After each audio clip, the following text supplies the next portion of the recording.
जय हिंद बच्चों। कैसे हैं आप सब। आशा करती हूँ सब स्वस्थ होंगे और खूब मन लगा के पढ़ाई कर रहे होंगे। तो आइए बच्चों, कल के लेक्चर में हमने ये देखिए यहाँ तक हमने पढ़ लिया था। एक मिनट देख लीजिए। ये देखिए, लेखक और रचना निबंध से हमने प्रारंभ किया था और यहाँ निबंध कंप्लीट करके कहानी से आज पढ़ना है बच्चों। तो आइए अब हम लोग पढ़ना प्रारंभ करते हैं। देखिए, ये कहानी को हाईलाइट कर देते हैं। देखिए, ये हमको पढ़ना है। एक मिनट। तो आइए अब हम कहानी से पढ़ते हैं। बीच बीच में बच्चों हमसे जितना संभव होगा ट्रिक भी जोड़ते जाएंगे, जो आएगा प्रेजेंट टाइम में दिमाग में उसको आप कॉपी में नोट कीजिएगा।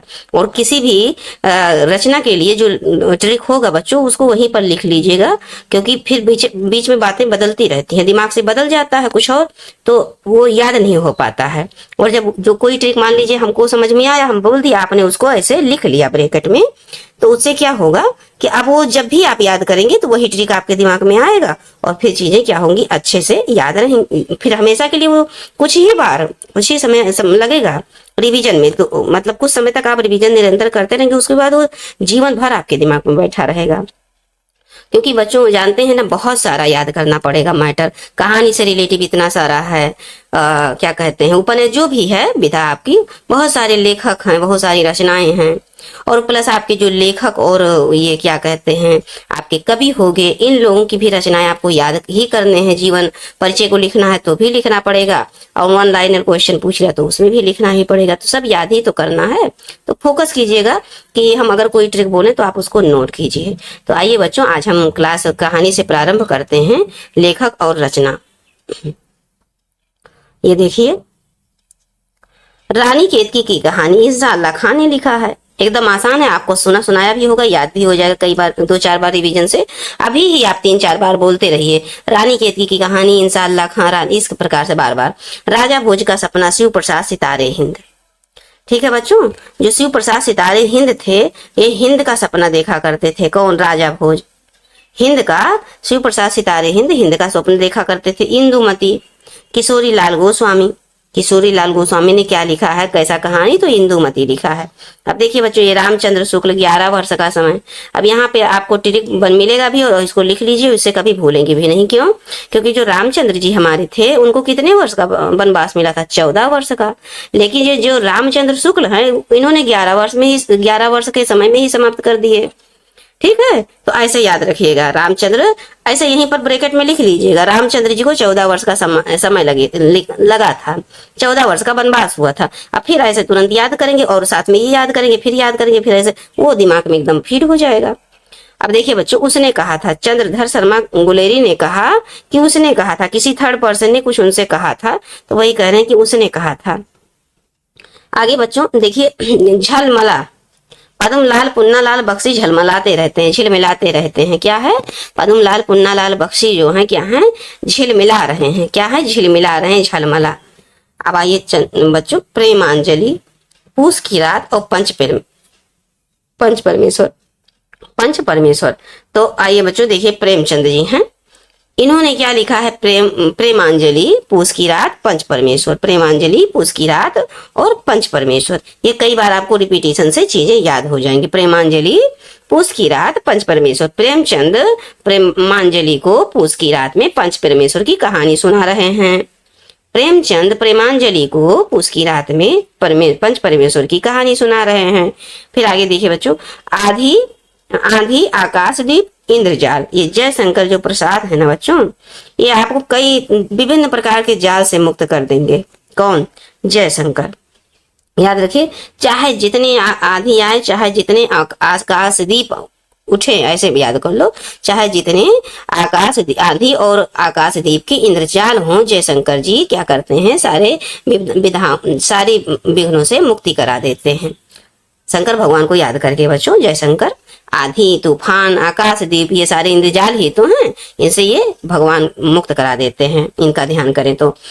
चांद और टूटे हुए लोग, धर्मवीर भारती कहते हैं चांद पर टूटे हुए लोग दिखाई पड़ते हैं। आप चांद की तरफ देखिए तो जैसे लगता है कोई अधूरा सा चेहरा दिख रहा हो, तो उसी से दिमाग में लगा लीजिए बच्चों कि जो धर्म भारती जी हैं वो कह रहे हैं कि चांद पर टूटे हुए लोग रहते हैं। आगे देखिए, मोस्ट इंपॉर्टेंट है बच्चों, ये आपका लाला श्रीनिवास दास उपन्यास को अब शुरू करते हैं। कहानी आपका विधा समाप्त हुआ। अब आइए उपन्यास पे चलते हैं। सबसे पहला लाला श्रीनिवास दास का परीक्षा गुरु। लाला श्रीनिवास दास का परीक्षा गुरु है चंद्रकांता संतति और भूतनाथ। देवकी नंद खत्री संतति खत्री देवकी नंदन खत्री ने चंद्रकांता भूतनाथ और चंद्रकांता संतति को लिखा। प्रेमचंद फिर आ गए बच्चों, ये सेवा सदन, निर्मला गोदान कर्म भूमि। प्रेमचंद निर्मला को सीख देते हैं कि गोदान कर्म भूमि पर सेवा करता है। कौन? निर्मला से कहते हैं कौन? प्रेमचंद की गोदान जो है कर्म भूमि पर सेवा करता है। बस ऐसे लिख लीजिए यहीं पर। प्रेमचंद कहते हैं कि इनके प्रेमचंद निर्मला से कहते हैं कौन? गोदाम कर्म भूमि पर सेवा करता है। बस सेवा से सेवा सदन हो गया, कर्म भूमि से कर्म भूमि, और निर्मला। और प्रेमचंद कहते हैं, प्रेमचंद तितली जयशंकर प्रसाद। तितली कहते हैं जयशंकर प्रसाद। तितली क्या कहती है? जयशंकर। तितली भी अपनी भाषा में क्या कहती है? जयशंकर। त्याग पत्र जैनेन्द्र लिखे हैं, त्याग पत्र। यहाँ से बेटर देखो, यहाँ पर थोड़ा सा ट्रिक आप चाहें तो दिमाग लगा सकते हैं, कहीं ना कहीं से जुड़ जाएगा, लिंक जोड़ना चाहिए। ये देखिए यहाँ पर त्रा है, यहाँ पर भी आधा रहा है। बस इस तरह से भी दिमाग में बिठा सकते हैं। अब आगे आइए बच्चों, बाण भट्ट की कथा, पुनर्नवा, अनाम दास का पोथा और चारुचंद्र लेख, ये हजारी प्रसाद द्विवेदी ने लिखा है। अब हजारी प्रसाद द्विवेदी क्या है? देखिए बच्चों, दिमाग इसमें लगाइए, कैसे ट्रिक बैठ सकता है, बैठ जाए तो अच्छी बात है। हजारी प्रसाद द्विवेदी पुनर्नवा को बाण की क्या सुनाते हैं? आत्मकथा सुनाते हैं। अनाम दास का पोथा, चारुचंद्र लेख और पुनर्नवा बाण भट्ट की आत्मकथा। इस तरह से ऐसे बार बार इसको रिवाइज करना पड़ेगा बच्चों। कुछ चीजें नहीं बन पाती हैं तो उसको रिवीजन पर ही फोकस कीजिए। मृगनयना, वृंदावन लाल वर्मा। वृंदावन लाल वर्मा, वृंदावन से क्या याद आता है? कुछ तो याद आता होगा। श्री कृष्ण राधा रानी, कैसी थी राधा रानी? मृगनयनी थी, बड़ी सुंदर थी मृगनयनी वृंदावन। चित्रलेखा, भगवती चरण वर्मा, भगवती चरण वर्मा। चित्रलेखा ये भगवती चरण वर्मा, ये चित्रलेखा भगवती चरण वर्मा चित्रलेखा। इस प्रकार से सूरज का सातवां घोड़ा और गुनाहों का देवता, ये सब उपन्यास है विधा बच्चों, धर्मवीर भारती का है। धर्मवीर भारती ने गुनाहों का देवता और सूरज का सातवां घोड़ा लिखा है। पतितों के देश में राम वृक्ष बेनीपुरी। और पतितों के देश में बहुत सारे वृक्ष लगे हुए हैं। पतितों के देश में बहुत सारे कांटों के वृक्ष लगे हुए हैं, कांटेदार वृक्ष। पतितों के देश में कैसा वृक्ष लग सकता है? कांटेदार लगेंगे। आइए बच्चों नेक्स्ट देखिए, शेखर एक जीवनी आज्ञा ने लिखा है, काफी मशहूर इंपॉर्टेंट ये है रचना। गिरती दीवाने उपेंद्र नाथ अस्क का है। नहुस गोपाल चंद्र गिरधर दास का है। अंधेर नगरी सत्य हरिश्चंद्र, अंधेर नगरी सत्य, ये भारतेंद्र हरिश्चंद्र ने ही लिखा होगा। नहुस बच्चों ये पहला नाटक आता है, ये गोपाल चंद्र गिरधर दास है, ये भारतेंद्र हरिश्चंद्र जी के पिताजी थे। कौन थे? पिता थे भारतेंद्र हरिश्चंद्र जी के। और ये नहुस पहला नाटक माना जाता है। अंधेर नगरी सत्य हरिश्चंद्र, ये हरिश्चंद्र जी ने लिखा है। कलि कौतुक भारत दूरदशा और हठी हमीर, प्रताप नारायण मिश्र ने लिखा। भारत दूरदशा प्रताप नारायण मिश्र, और कलि कौतुक और हठी हमीर को प्रताप नारायण मिश्र ने लिखा। ये भारतेंद्र के ही आपस में सब हैं।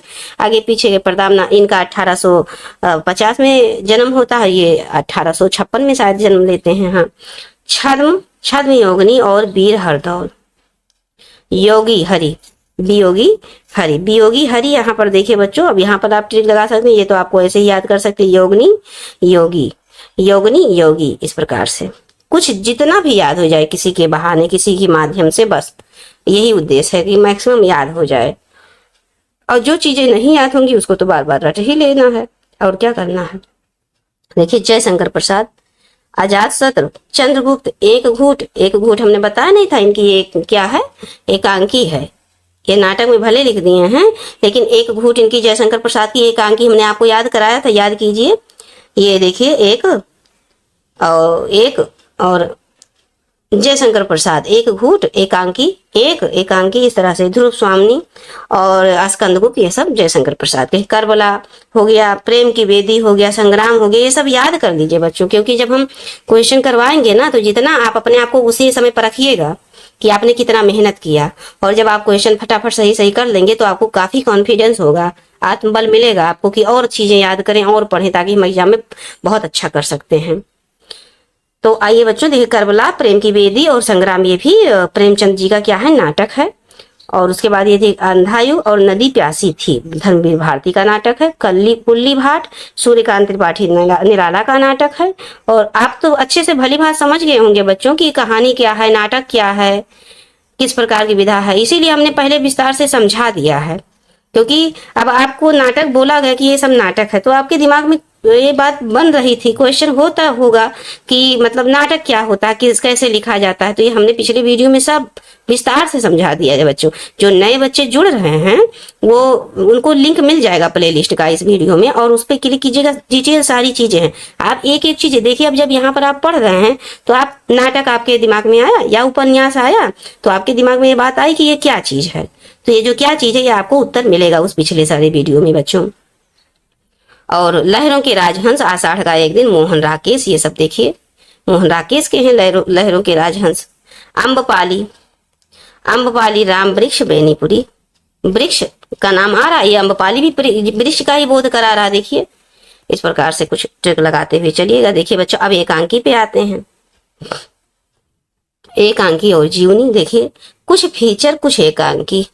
भगवत शरण उपाध्याय का है पृथ्वीराज की आंखें और दीपदान, डॉक्टर रामकुमार शर्मा का है नीली झील, धर्मवीर भारती का है भोर का तारा, जगदीश चंद्र माथुर का है आवारा मसीहा जीवनी, पर विष्णु प्रभाकर का है शरद चट्टोपाध्याय का जीवनी इन्होंने लिखा। जीवनी हमने आपको बताया था, आत्मकथा और जीवनी में अंतर कि जीवनी जो होता है किसी और विशेष व्यक्ति का कोई थर्ड दूसरे पर्सन के द्वारा लिखा जाता है, और जो आत्मकथा होता है स्वयं व्यक्ति अपना ही लिखता है जीवन का अनुभव। कलम का सिपाही ये अमृत राय ने लिखा, प्रेमचंद ये प्रेमचंद की जीवनी है। और गुरु नानक ये हजारी प्रसाद द्विवेदी ने लिखा है, गुरु नानक के बारे में ही लिखा होगा, सीधा उन्हीं का नाम लिख दिया है। तो और उसके बाद बच्चों देखिए, लोकमान तिलक हो गए, विज्ञान की प्रकाश भारती, और ये क्या कहते हैं, जयप्रकाश भारती ने लिखा है लोकमान तिलक, विज्ञान की विभूतियां और हमारे गौरव के प्रतीक, ये जयप्रकाश भारती ने लिखा है। मेरी असफलताएं आत्मकथा बेटा बाबू गुलाब राय ने लिखा है। ये देखिए, हाँ आपने आपको जिक्र किया था कि आत्मकथा में नीड़ का निर्माण फिर और क्या भूलूं क्या याद करूं, हरिवंश राय बच्चन का आत्मकथा बच्चों, ये आत्मकथा के नाम से इन्होंने लिखा। राजेंद्र प्रसाद ने अपनी खबर हमने बताया था आपको, पांडे बेचन शर्मा उग्र की है आत्मकथा। अब रेखाचित्र भी क्या चीज है ये भी हमने पिछले वीडियो में पढ़ाया बच्चों। आप शुरू से लेके प्लेलिस्ट पर क्लिक कीजिएगा, पूरा शुरू से लेके आखिरी तक जब समझ लेंगे तब ये सारी चीजें पढ़ेंगे तो आपको बहुत अच्छे से समझ में आएगा, और जब क्वेश्चन करेंगे तो और डाउट सारे क्लियर हो जाएंगे। तो आइए बच्चों, अतीत के चलचित्र मेरा परिवार, महादेवी वर्मा ने लिखा है। आगे बच्चों देखिए, ये संस्मरण, माटी की मूर्तें, राम वृक्ष बेनीपुरी मूर्ति, राम वृक्ष बेनीपुरी। अस्मृति की रेखाएं, महादेवी वर्मा, पथ के साथी महादेवी वर्मा, सन 42 के संस्मरण। ये देखिए, अब संस्मरण क्या होता है ये इसके बारे में भी डिटेल हमने समझा दिया है, इसीलिए हमने शुरू से ही पढ़ाया बच्चों, कहीं कुछ छोड़ा नहीं। ऐसा नहीं किया आसान आसान चीजें पढ़ा दे जो कठिन है, हमने सोचा कि आपको हर चीज आसान आपके लिए बनाना ही पड़ेगा। तो आइए बच्चों, अब हम यहीं से समाप्त करते हैं, मिलते हैं नेक्स्ट वीडियो में। जय हिंद बच्चों।